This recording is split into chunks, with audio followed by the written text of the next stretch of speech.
विश्व स्तर पर पहली बार साल 1884 में मशीन गन की खोज की गई थी। इस खोज के बाद ये माना गया कि अब युद्ध में घुड़सवारों का कोई विशेष योगदान नहीं रह गया है। लेकिन 23 सितंबर 1918 को ये बात गलत साबित हुई, जब भारतीय सैनिकों ने मशीन गन से युक्त पूरी सेना, पूरी एक टुकड़ी को हरा दिया।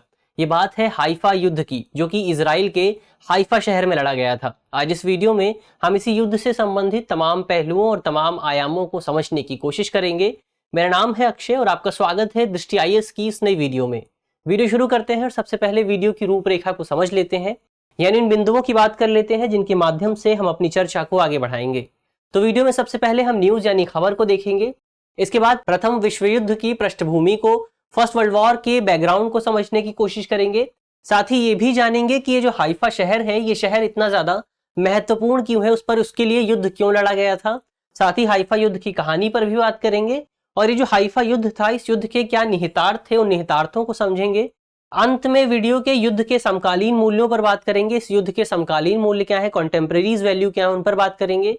और एक प्रश्न पर भी चर्चा करेंगे, प्रश्न प्रीलिम्स का है और आप वीडियो में जिन तथ्यों पर चर्चा की जाएगी उनके आधार पर इस प्रश्न को आसानी से हल कर सकेंगे। आज का जो पूरा वीडियो है वो सामान्य अध्ययन प्रश्न पत्र 1 और 2 से संबंधित है और आप इसे विश्व युद्ध और अंतरराष्ट्रीय संबंध जैसे खंड से जोड़कर देख सकते हैं। चलिए वीडियो शुरू करते हैं और सबसे पहले आज की हमारी न्यूज देख लेते हैं। आज की जो हमारी खबर है वो इंडिया टुडे से है।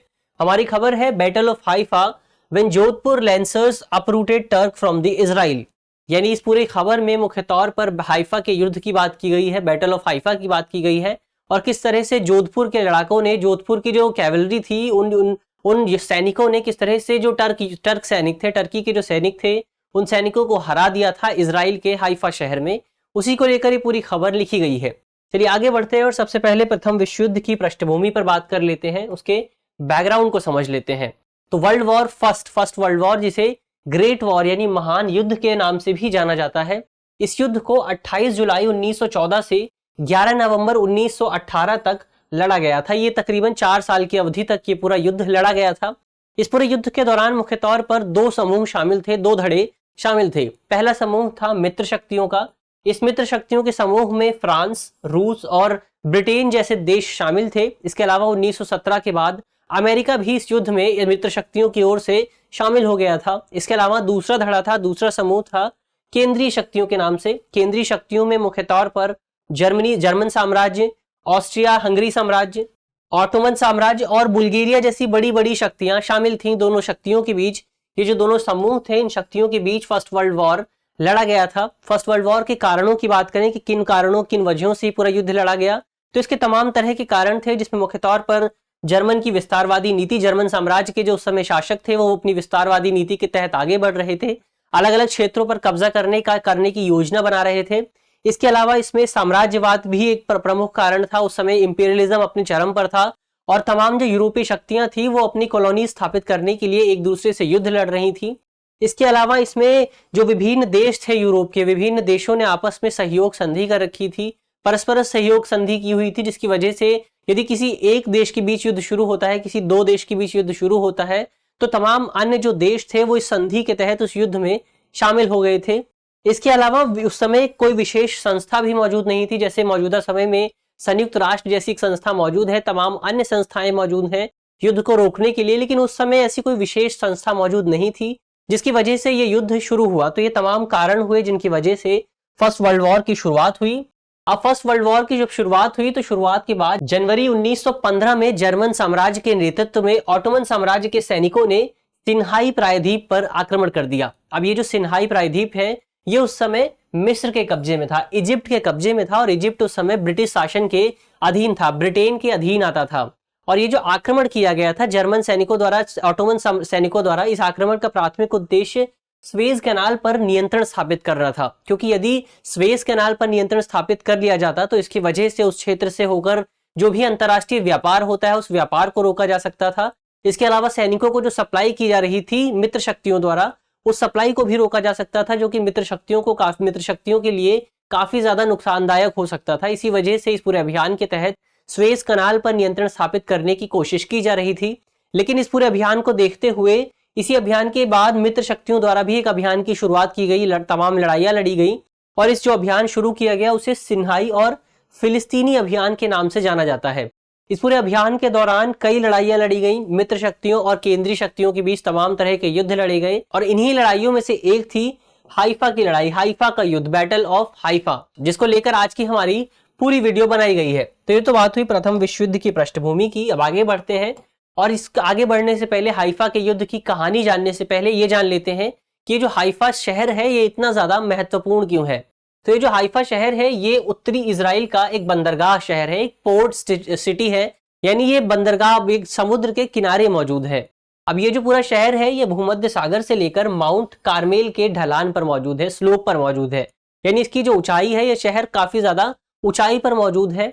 अब ये जिसकी जो रणनीतिक स्थिति है, लोकेशन है, काफी स्ट्रेटेजिक लिहाज से काफी ज्यादा महत्वपूर्ण है। और जब फर्स्ट वर्ल्ड वॉर शुरू हुआ था उस लिहाज से भी ये पूरी जो पोजीशन थी इसकी स्ट्रेटेजिक लिहाज से वो भी काफी ज्यादा महत्वपूर्ण थी। सबसे पहले तो इस पूरे क्षेत्र में एक बंदरगाह मौजूद था, एक पोर्ट मौजूद था। इसके अलावा इस क्षेत्र में एक हवाई क्षेत्र भी, एक हवाई अड्डा भी मौजूद था, जो कि इस पूरे युद्ध के लिए काफी ज्यादा महत्वपूर्ण साबित हो सकता था।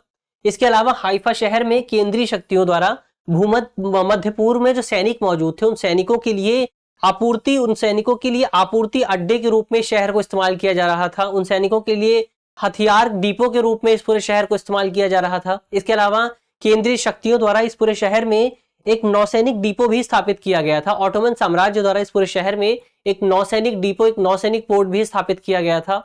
और इसी लिहाज से ये पूरा शहर था ये काफी ज्यादा महत्वपूर्ण था। और यही वजह है कि ब्रिटिश सरकार द्वारा तमाम जो मित्र देश थे उन देशों द्वारा इस पूरे क्षेत्र पर कब्जा करने की कोशिश की जा रही थी और इसके लिए तमाम तरह के अभियान शुरू किए गए थे। इसके अलावा भारतीय सैनिकों द्वारा जो अभियान शुरू किया गया था उस अभियान से पहले भी ब्रिटिश सरकार द्वारा कई अभियान किए गए थे, लेकिन वो अभियान पूर्णतः असफल रहे थे। तो ये तो बात हुई हाइफा इतना ज्यादा महत्वपूर्ण क्यों है। अब आगे बढ़ते हैं और हाइफा युद्ध की कहानी की बात कर लेते हैं। इसकी ये पूरा युद्ध किस पृष्ठभूमि में किस तरह से लड़ा गया उसको समझ लेते हैं। तो इस पूरे युद्ध में ब्रिटिश सेना द्वारा मुख्य तौर पर 5वीं कैवलरी डिवीजन ने हिस्सा लिया था। इस पूरे युद्ध में ब्रिटिश सेना की जो 5th कैवलरी डिवीजन थी उसने हिस्सा लिया था। 5th कैवलरी डिवीजन को विशेष तौर पर बनाया गया था और इस डिवीजन में मुख्य तौर पर 3 ब्रिगेड्स शामिल थी। अब इन 3 ब्रिगेड्स में से एक ब्रिगेड्स थी इंपीरियल सर्विस ट्रूप्स की। अब ये जो इंपीरियल सर्विस ट्रूप्स की जो ब्रिगेड थी इसमें जो सैनिक शामिल थे वो मुख्य तौर पर ब्रिटिश सेना से नहीं थे, बल्कि वो सैनिक भारत में जो प्रिंसली स्टेट्स थे, जो रियासतें थीं, उन रियासतों के सैनिक शामिल थे। इसमें मुख्यतः 3 रियासतों के सैनिक शामिल थे। वो 3 रियासतें हैं हैदराबाद की रियासत, मैसूर की रियासत और जोधपुर की रियासत। यानी ये जो इंपीरियल सर्विस ट्रूप बनी थी, ये जो ब्रिगेड बनाई गई थी, इस ब्रिगेड में मुख्य तौर पर 3 रियासतों के सैनिक शामिल थे और ये सैनिक वो थे जिन्हें 3 रियासतों के राजाओं द्वारा विशेष तौर पर चुना गया था और ब्रिटिश सेना को प्रदान किया गया था। इन सैनिकों को ब्रिटिश सेना को दान दिया गया था। अब इस पूरे युद्ध के दौरान हाइफा को जीतने की जिम्मेदारी भी इंपीरियल सर्विस ट्रूप्स को ही दी गई थी। अब यहाँ विशेष बात यह है कि ये जो इंपीरियल सर्विस ट्रूप्स थी ये ब्रिटिश सेना में रिजर्व के तौर पर रखा गया था, रिजर्व के तौर पर शामिल किया गया था। यानी इनका विशेष काम युद्ध लड़ना नहीं था, बल्कि ये रिजर्व के तौर पर शामिल किए गए थे कि यदि इनकी जरूरत पड़ती है आगे युद्ध में तो ही इन्हें शामिल किया जाएगा। लेकिन जब हाइफा के युद्ध की शुरुआत हुई, जब यह निर्णय लिया गया कि हाइफा पर अब एक आक्रमण किया जाएगा, तो उस समय आसपास कोई भी ब्रिटिश सेना मौजूद नहीं थी। तो ब्रिटिश सेना मौजूद न होने के कारण इसी वजह से ये जो इंपीरियल ट्रूप सर्विस थी इन्हें ये हाइफा को जीतने की जिम्मेदारी दी गई थी, हाइफा पर आक्रमण करने की जिम्मेदारी दी गई थी। अब हम जानते हैं कि ये जो हाइफा शहर है ये काफी ज्यादा ऊंचाई पर स्थित है और इतनी ज्यादा ऊंचाई पर स्थित होने के साथ साथ ये जो पूरा शहर है ये केंद्रीय शक्तियों के लिए काफी ज्यादा महत्वपूर्ण भी था और इसी महत्व की वजह से इसलिए इस पर कब्जा करना लगभग असंभव हो गया था, लगभग काफी ज्यादा मुश्किल था, काफी कठिन था, क्योंकि जो केंद्रीय शक्तियां थी, जो ऑटोमन साम्राज्य था, जो जर्मन सैनिक थे वो इस पूरे क्षेत्र पर काफी ज्यादा मौजूद थे। इस पूरे क्षेत्र का काफी ज्यादा रक्षा की जा रही थी। इस पूरे क्षेत्र में सैनिकों की भारी नियुक्ति की गई थी, काफी ज्यादा संख्या में सैनिकों की नियुक्ति की गई थी। इसके अलावा इस पूरे क्षेत्र में सैनिक तोपों की भी नियुक्ति की गई थी, तोप नियुक्त किए गए थे, साथ ही मशीन गनों की भी नियुक्ति की गई थी और अन्य तरह के गोला बारूद भी शहर में मौजूद थे इस शहर की रक्षा करने के लिए। क्योंकि हमने पहले ही बात की कि ये जो पूरा शहर था ये केंद्रीय शक्तियों के लिए काफी ज्यादा महत्वपूर्ण था, ऑटोमन साम्राज्य के लिए, जर्मन साम्राज्य के लिए काफी ज्यादा महत्वपूर्ण था और इसी वजह से इस पूरे क्षेत्र की रक्षा भी विशेष तौर पर की जा रही थी। और इसी वजह से हम कह सकते हैं कि भारत द्वारा, ब्रिटिश सरकार द्वारा जो घुड़सवार एक कैवलरी को भेजा गया था, उस कैवलरी के लिए, घुड़सवार सैनिकों के लिए पहाड़ पर चलना और इस पूरे पहाड़ों पर युद्ध लड़ना काफी ज्यादा मुश्किल था, लगभग असंभव हो गया था। लेकिन युद्ध में हार न मानते हुए, आधुनिक हथियार होने के बावजूद भी जो भारतीय सैनिक थे उन्होंने आधुनिक हथियारों का सामना किया, मशीन गन्स का सामना किया और इस पूरे युद्ध में विजय प्राप्त की। ऐसा कहा जाता है कि इस पूरे युद्ध के अंत के बाद भारतीय सैनिकों द्वारा तकरीबन 1300 से ज्यादा ऑटोमन और जर्मन सैनिकों को कैद किया गया था। इसके अलावा कई मशीन गन्स कब्जे में ली गई थी, कई इन्फेंट्रीज को कब्जे में लिया गया था। तो ये जो पूरा युद्ध था ये भारत के लिहाज से काफी ज्यादा महत्वपूर्ण था, भारत के लिए काफी ज्यादा जरूरी माना जाता था इस युद्ध को। तो ये तो बात हुई हाइफा युद्ध की कहानी की। अब आगे बढ़ते हैं और हाइफा युद्ध के निहितार्थ की बात कर लेते हैं कि इस युद्ध के क्या मायने हो सकते हैं, उन मायनों को समझ लेते हैं। तो इस युद्ध का जो पहला निहितार्थ है, उसका पहला आयाम यही हो सकता है कि ये इस पूरे युद्ध के दौरान भारतीय सैनिकों द्वारा बिना किसी अंग्रेजी अफसर के सुपरविजन के लड़ा गया था। इस पूरे युद्ध में नेतृत्व भी भारतीय अफसरों द्वारा किया जा रहा था और इस पूरे युद्ध में हिस्सा भी भारतीय अफसर ही ले रहे थे। तो जाहिर तौर पर इस पूरे युद्ध के माध्यम से ये स्पष्ट हो गया कि भारतीय जो सैनिक है वो अपनी लड़ाई खुद लड़ने में सक्षम है। भारतीय सैनिकों को किसी तीसरी शक्ति की, किसी दूसरी शक्ति की जरूरत नहीं है। इसके अलावा हाइफा के युद्ध ने जर्मन और ऑटोमन सैनिकों के मनोबल को भी प्रभावित किया, उनकी साइकोलॉजिकल लेवल पर भी, मनोवैज्ञानिक स्तर पर भी सैनिकों को प्रभावित किया।